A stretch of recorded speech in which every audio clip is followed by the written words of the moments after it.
great traditions, they all agree that there are at least 4, usually 5 major states of consciousness that everybody has access to. Waking, dreaming, deep sleep are the simplest. I'm writing these just across the top as gross, subtle, causal, and non-dual.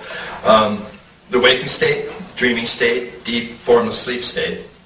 What we find is that if you take somebody at a particular stage of development, and here I'm using the simple Gene Gebser stages.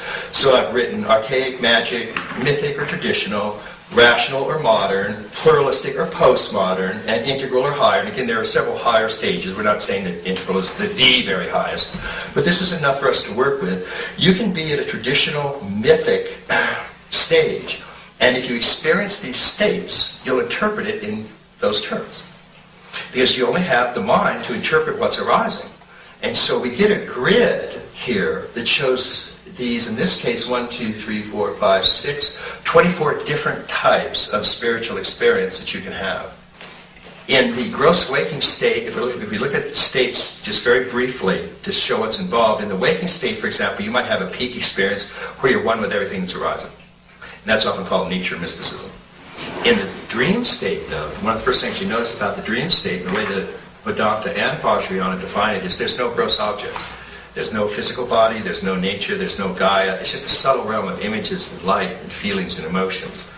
And that's a kind of deity mysticism, if you feel one with luminosity or light that's not merely from the physical realm.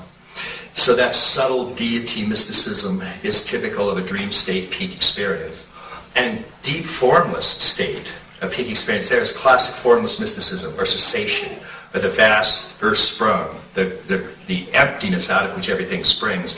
And meditative states that are just formless, like nirvi, kalpa, samadhi, or nirod, or nirvana, all of those N-I-R prefixes mean without, or not.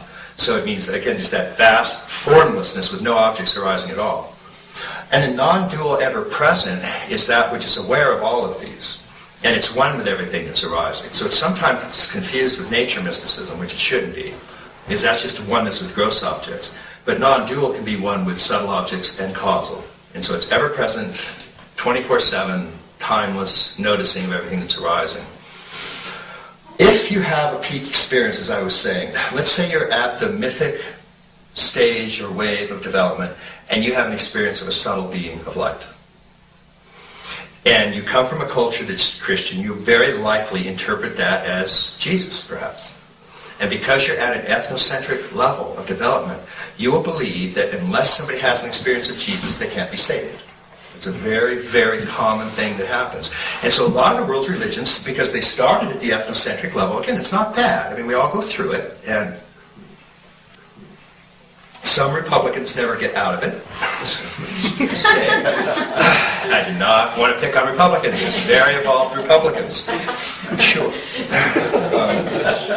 We try to integrate Democrat and Republican. Let me make my official statement for the record.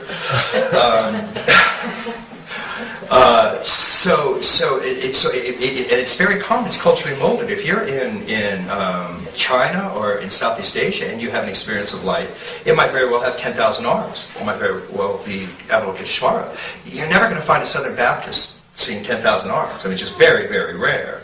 And so the ethnocentric part, though, is nobody can be saved unless they believe my God, or unless they believe my Jesus, or my Jehovah, or my Allah, or my whatever it is. That's very, very common at the ethnocentric level.